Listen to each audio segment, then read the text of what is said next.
ദൈവമേ വീഡിയോ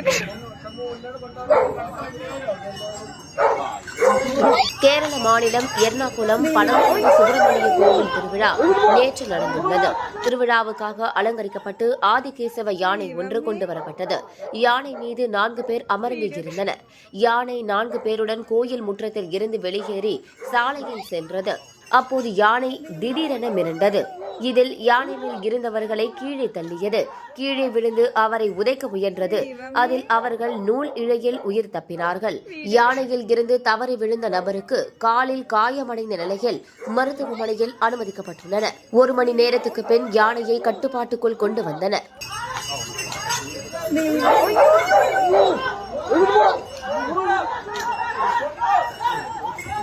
ദൈവമേ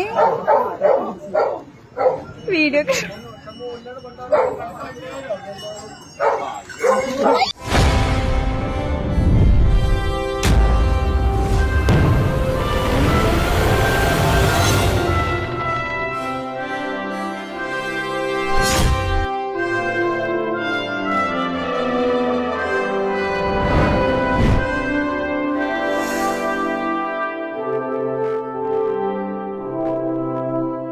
புதிய தலைமுறை சேனலை யூடியூப்ல சப்ஸ்கிரைப் பண்ணுங்க. புதிய தலைமுறை சோஷியல் மீடியா ஹேண்டில்ஸ் ஃபாலோ பண்ணுங்க. புதிய தலைமுறை ஆப்பை டவுன்லோட் பண்ணுங்க. டிஜிட்டல் தளங்களில் புதிய தலைமுறை எங்கேயும் எப்போதும்.